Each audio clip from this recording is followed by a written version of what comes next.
You won't believe how one decision changed everything and ruined the lives of the people I loved the most.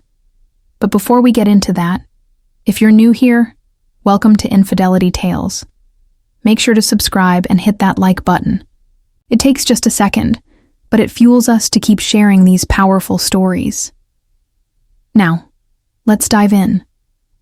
I never thought my life would spiral like this. If someone had told me years ago that I'd one day sit here, weighed down by guilt, sharing a story I wish had never happened, I would have called them a liar. But life has a strange way of unfolding, and now I can't escape the truth. This is my confession, my attempt to understand the choices I made, choices that shattered my world and broke the hearts of those I love. It all started so innocently. My sister Anuka and I were always close, best friends who shared secrets, dreams, and even our worst fears. She was older by 3 years, the responsible one, the one who always had her life together. When she married Rohan, I was overjoyed. Rohan was charming, kind, and absolutely devoted to my sister. They seemed like the perfect couple, the kind people envied. At the time, I was married to Arjun, a good man and, by all accounts, a good husband. We'd been together for 6 years. Our marriage wasn't perfect, but it was steady. We had our ups and downs, but never in my wildest dreams did I imagine I'd betray him, or my own sister. But sometimes, life isn't about what you think you do. It's about what you actually do when faced with the unexpected. It all began when my marriage hit a rough patch. Arjun and I had grown distant, buried under the weight of routine and unspoken frustrations. Conversations turned mechanical, affection faded, and there was this constant, heavy silence between us. It wasn't that we didn't love each other, we'd just stopped trying. Around the same time, Anuka and Rohan moved to a new city for his job. When they visited, Rohan and I started talking more than usual. He'd always been easy to talk to, but this time, it felt different. We weren't just making small talk. We were confiding in each other. "I love your sister," Rohan told me one night after a family dinner as we sat in the backyard. "But sometimes I feel like she's so busy being the perfect wife and mother that she forgets about me. We don't talk the way we used to." I knew exactly what he meant. "I understand," I said softly. "Sometimes I wonder if Arjun even sees me anymore. We used to be so in sync, and now I don't know." That night we talked for hours. It wasn't inappropriate. Not yet. Just two people, lost in their marriages, finding comfort in each other's words. I told myself it was harmless. But looking back, I know that was the moment everything started to change. Over the next few months, Rohan and I kept in touch.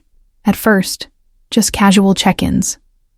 But soon, the messages grew longer, deeper. We leaned on each other in ways we shouldn't have. I told myself it was just friendship. But the truth? We were becoming something else entirely. Then one day, Anuka called. "Rohan's coming to town for a few days," she said. "I've got a work trip, so he'll be staying at Mom and Dad's place. You should meet up with him." I hesitated. By then, I knew my feelings for Rohan had shifted. I didn't want to admit it, but I looked forward to his texts, his calls. The way he made me feel seen. Something I hadn't felt in a long time. Meeting him in person felt dangerous, but I couldn't say no. The night we met, it was raining. We'd planned to meet at a cafe, but the moment I saw him, I knew this wasn't just a friendly catch-up.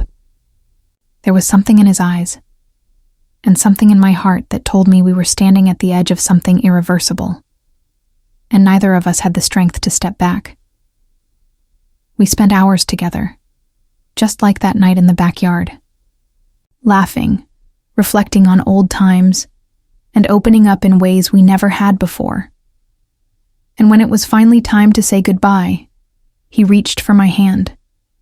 It was a simple touch, yet it unleashed a storm of emotions inside me. I should have stepped back. Should have walked away, but I didn't. That night, as I lay in bed, my thoughts spun wildly. What was I doing? This was my sister's husband. This was wrong. And yet, for the first time in ages, I felt truly seen. I felt desired. And that feeling was dangerously addictive. I wish I could say that was the end of it. That I realized my mistake and cut ties.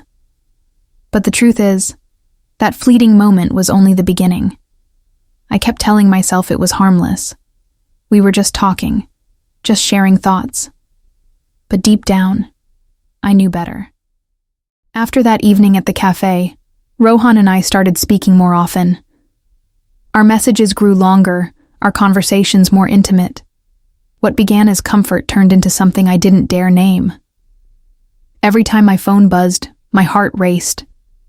I convinced myself it was just because he understood me, because he listened. But the reality was far more dangerous. I was falling for him in a way I had no right to. Then, things shifted again. A few weeks later, Anuka called me, her voice brimming with excitement. "I have a surprise. Rohan has a work trip in your city next weekend, and I'm coming with him.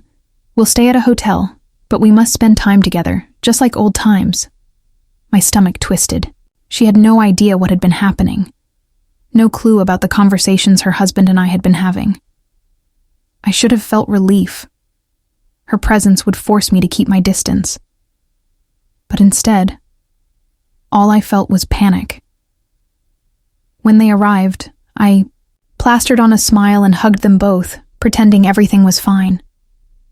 Rohan and I barely exchanged glances, but the tension between us was palpable. Every time his eyes met mine, it felt like there was something unsaid, something both of us were too afraid to voice. That night, Anuka and I stayed up late, chatting about life and reminiscing. She told me about her job, the house they were planning to buy, and her hopes for the future. Then, her voice softened. Sometimes I feel like Rohan and I are just going through the motions. He's always so busy, and I miss how things used to be. My heart sank. Here was my sister, confiding in me about her marriage, trusting me, and I was the one betraying her. I told myself again that this had to stop, that I needed to walk away before it went too far. But the next day, when I found myself alone, with Rohan, all those good intentions crumbled. "We need to stop," I whispered when Anuka was out of earshot. "This isn't right." His eyes darkened. "Is that what you really want?"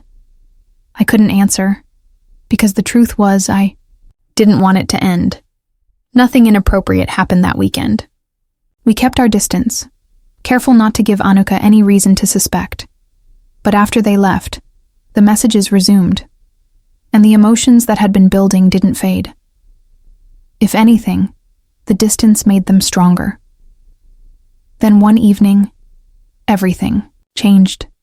My husband, Arjun, came home late from work, looking exhausted. I barely looked up from my phone, too wrapped up in my conversation with Rohan to notice. "What's going on with you?" Arjun's voice broke through my distraction, blinked up at him. "What do you mean?" "You've been distant," he said quietly. "You don't talk to me the way you used to. And when I try, you push me away." He hesitated before adding, "Are you seeing someone else?" My heart jolted. "Of course not." I forced a laugh. "How can you even think that?" But Arjun's eyes stayed on me, filled with a quiet sadness. "Because I know what it looks like when someone checks out of a marriage. And that's what you're doing." His words stayed with me long after he fell asleep. He was right. I had checked out, even if I hadn't physically done anything wrong. My heart was no longer his. Staring at the ceiling, I knew I couldn't keep going like this. I needed to end things with Rohan before it destroyed everything. Picking up my phone, I opened our Messages, my fingers hovering over the keyboard. But before I could type, a new message flashed across the screen. I need to see you. And just like that, I knew I wasn't strong enough to let go. Not yet. Despite every rational part of me screaming that this was a mistake, my fingers hovered over the keyboard, and before I could stop myself, I typed out my reply. The instant I hit send, I knew there was no turning back. A few days later, we met in a quiet cafe on the outskirts of the city, far from familiar faces and prying eyes. And the moment I saw him, that same undeniable pull tightened around me, the one I'd been trying so hard to ignore. "This is wrong," I whispered as I sat down, my voice barely audible. Rohan sighed, running a hand through his hair. "I know," he said quietly. "Then why are we here?" He didn't answer right away. Instead, he reached across the table, his fingers brushing against mine. "Because we can't pretend anymore." My throat tightened with emotion. He was right. We had crossed an invisible line long ago, and now we stood in the aftermath, pretending we could fix what was already broken. "I think about you all the time," he admitted. "I know I shouldn't, but I can't help it." My heart ached because his words mirrored my own thoughts exactly. "Rohan, we're hurting people who don't deserve this." He nodded slowly. "I know." For a long time, we just sat there, in silence, letting the weight of reality settle between us. We were two people who had found solace in each other when our marriages felt cold and distant. Two people who had crossed a line and had no idea how to go back. "Do you love him?" Rohan finally asked. I looked away, my chest tightening. Did I love Arjun? He was my husband, the man I'd built a life with. But love was supposed to feel alive, wasn't it? And whatever we'd once had felt like it, had faded into something distant and hollow. "I don't know," I whispered. "And I don't know if Annika and I are still right for each other," he said, his voice low. Those words scared me more than anything. Because if he was questioning his marriage and I was questioning mine, what did that mean for us? We left the cafe without answers, without a plan. Just two broken people tangled in something we shouldn't be. And for weeks, I lived in that uncertainty. But then life made the decision for me. One evening, Arjun came home early. I was in the kitchen, lost in thought, when he placed his phone on the counter beside me. "I need you to see something," he said, his voice too calm. I looked down, and the air left my lungs. It was a screenshot. My message history with Rohan. "I know everything," Arjun said. "I've known for a while now." I felt dizzy. "Arjun," he held up a hand. "Don't. Just tell me the truth. Do you love him?" The question hit me harder than I expected. Love had felt intoxicating, consuming, when it was stolen glances and whispered confessions. But now, faced with the harsh reality, I wasn't sure anymore. I don't know," I whispered. Arjun let out a long breath. "Then we have nothing left to talk about." And just like that, my marriage was over. Not with a dramatic fight or angry accusations, but with quiet resignation. He had already let me go long before that moment. I just hadn't seen it. But the real heartbreak was still to come. The next day, I got a call from Annika. Her voice was shaking. "How could you?" she asked, her words cracking. Tears burned my eyes. "Annika, I don't want your excuses," she snapped. "You were my sister. I trusted you. And you took everything from me." I had no defense, because she was right. Rohan and I had destroyed 2 marriages. But more than that, I had shattered the one bond I thought was unbreakable. And in the end, Rohan and I didn't end up together. Whatever we'd shared had been built on loneliness and emptiness, not love. When faced with the wreckage of our choices, We realized too late that we had mistaken comfort for something deeper. I lost my husband. I lost my sister. And worst of all, I lost the version of myself that I used to be. Life doesn't always offer second chances. Some mistakes leave scars too deep to heal, and some betrayals can never be undone. I thought I'd found something real with Rohan. But in the end, all I did was destroy the people who mattered most to me. Arjun moved on. He deserved better. And I hope he found the happiness I couldn't give him. Annika never spoke to me again. I don't blame her. I wouldn't have forgiven me either. As for Rohan, we drifted apart, realizing that what we had wasn't love. It was just an escape from the emptiness in our own lives. And now, I live with my choices. Every day, I wake up knowing I can't rewrite the past or take back the hurt I caused. That's my punishment.